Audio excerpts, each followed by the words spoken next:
എന്തുകൊണ്ടാണ് ഇത്രമാത്രം ഈ പെർഫെക്റ്റ് പവർ പൂർണ്ണമായി നമ്മളെ രക്ഷിക്കാൻ കർത്താവിന് കഴിയുന്നത്? അതിൻ്റെ മർമ്മം നമുക്ക് മനസ്സിലാക്കാൻ പറ്റണമെങ്കിൽ എബ്രായ പുസ്തകം 7:26 നിങ്ങൾ വരണം. എബ്രായ പുസ്തകം 7:26. പരിശുദ്ധനും ദോഷരഹിതനും നിഷ്കളങ്കനും പാപികളിൽ നിന്ന് വേർതിരിക്കപ്പെട്ടവനും സ്വർഗത്തിന്മേൽ ഉയർത്തപ്പെട്ടവനുമായൊരു പ്രധാന പുരോഹിതൻ നമുക്കുണ്ടായിരിക്കുക ഉചിതമായിരുന്നു. പരിശുദ്ധൻ, ദോഷരഹിതൻ, നിഷ്കളങ്കൻ. നമ്മുടെ കർത്താവ് ആരാണ് സഹോദരങ്ങളെ?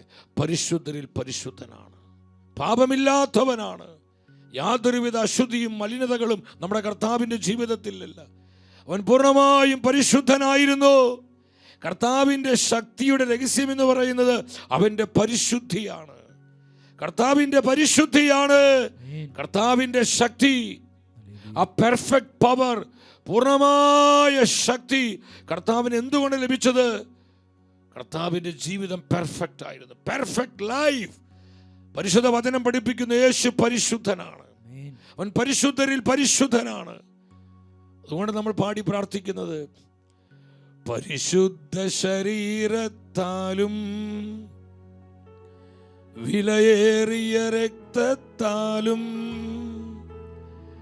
പാപത്തിൻ കറകളിൽ നിന്നും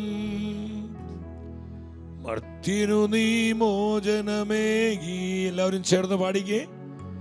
പരിശുദ്ധ ശരീരത്താലും, കർത്താവിന്റെ ശരീരം പരിശുദ്ധമാണ്. അവിടുത്തെ രക്തം വിലയേറിയ രക്തത്താലും പാപത്തിൻ കറകളിൽ നിന്നും മർത്യനു നീ മോചനമേകി. പിശാചിന്റെ ആധിപത്യങ്ങളിൽ നിന്ന്, സകലവിധ പാപത്തിന്റെ അടിമത്തങ്ങളിൽ നിന്ന് നമ്മളെ വീണ്ടെടുത്ത് രക്ഷിക്കുവാൻ എന്തുകൊണ്ട് കർത്താവിന് കഴിഞ്ഞത്? അവിടുത്തെ ജീവിതം പരിശുദ്ധമായ ജീവിതമാണ്. കർത്താവിൻ്റെ ശരീരം പരിശുദ്ധമാണ്. കർത്താവിൻ്റെ ഈ ശരീരത്തിൽ ഒഴുകിയ രക്തം പരിശുദ്ധമാണ്. ആ രക്തത്തിന്മേൽ പിശാചിനെ അവകാശം പറയാൻ പറ്റുകയില്ല. പിശാചിനെ ക്ലെയിം ചെയ്യാൻ പറ്റില്ല. ഇതാണ് നമ്മുടെ രക്തവും യേശുവിൻ്റെ രക്തവും തമ്മിലുള്ള വ്യത്യാസം.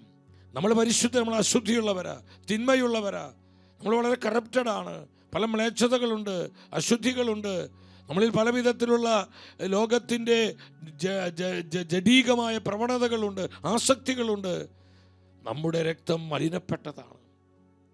അതുകൊണ്ടാണ് സഹോദരങ്ങൾ നമ്മൾ മനസ്സിലാക്കണം, നമ്മൾ എന്തുമാത്രം കർത്താവിന്റെ പരിശുദ്ധിയിൽ ജീവിക്കുന്നുവോ അത്രമാത്രം നമ്മിൽ ദൈവശക്തി വർദ്ധിക്കുകയാണ്, അഭിഷേകം പെരുകുകയാണ്, ദൈവകൃപ തീ പോലെ കത്തുകയാണ്. തീ പിടിച്ച ആത്മാവായി, കൃപയുള്ള ആത്മാവായി, അഭിഷേകത്തിൽ ജ്വലിക്കുന്ന ആത്മാവായി ഞാനും നീയും മാറ്റപ്പെടണമെങ്കിൽ നമ്മുടെ ജീവിതം കർത്താവിന് യോഗ്യമാമിതമായിരിക്കണം. അത് പരിശുദ്ധിയുള്ള, വിശുദ്ധിയുള്ള ജീവിതമായിരിക്കണം. കർത്താവിൻ്റെ ശക്തി, അവിടുത്തെ പരിശുദ്ധിയാണ് നമ്മൾ കണ്ടു. ഇതുപോലെ നമ്മുടെ ജീവിതത്തിൽ നമ്മൾ അനുഭവിക്കുന്ന ദൈവശക്തിയുടെ അടിസ്ഥാനം എന്ന് പറയുന്നത് നമ്മുടെ വിശുദ്ധ ജീവിതമാണ് സഹോദരങ്ങളെ. കർത്താവിൻ്റെ രക്തശരീരങ്ങളുടെ മേൽ അവകാശം പറയാൻ, അതിനെ ക്ലെയിം ചെയ്യാൻ പിശാചിന് സാധിക്കില്ല. അവൻ പരിശുദ്ധ, രണ്ട് ദോഷരഹിതനാണ്, ഒരു കുറ്റവുമില്ലാത്തവൻ, കുറവുകളില്ലാത്തവൻ, പാപം ചെയ്തിട്ടില്ലാത്തവൻ, നിഷ്കളങ്കൻ, ചതിയില്ല, കാപട്യമില്ല, കള്ളത്തരങ്ങളില്ല, വഞ്ചനയില്ല. ഇന്ന് അനേകര കപടാത്മാക്കളാണ്, ആരെയും വിശ്വസിക്കാൻ പറ്റാത്തൊരു കാലം. ചതിയും നുണയും കള്ളത്തരങ്ങളും, എന്ത് സ്വന്തം പ്രിയപ്പെട്ടവരോട് പോലും, അവരായിരിക്കുന്ന ജോലി സ്ഥലത്ത്, ശുശ്രൂഷ മേഖലയിൽ, സ്വന്തം കുടുംബത്തിൽ പോലും പല കള്ളങ്ങൾ പറഞ്ഞ്, ചതി പറഞ്ഞ്, നുണ പറഞ്ഞ് പറ്റിക്കുന്ന അവസ്ഥ, കൂടെ നിൽക്കുന്നവരെ ചതിക്കുന്ന അവസ്ഥ. സഹോദരങ്ങളെ, പരിശുദ്ധ വചനം പറയുന്നു, നമ്മുടെ കർത്താവിൽ ചതിയില്ല, കപടതയില്ല, വഞ്ചനയില്ല. അവൻ നിഷ്കളങ്കനാണ്, നിഷ്കളങ്കനായ ദൈവം, പരിശുദ്ധനായ, ദോഷമില്ലാത്തവൻ, ഒരിക്കൽ പോലും പാപം ചെയ്തിട്ടില്ലാത്തവൻ.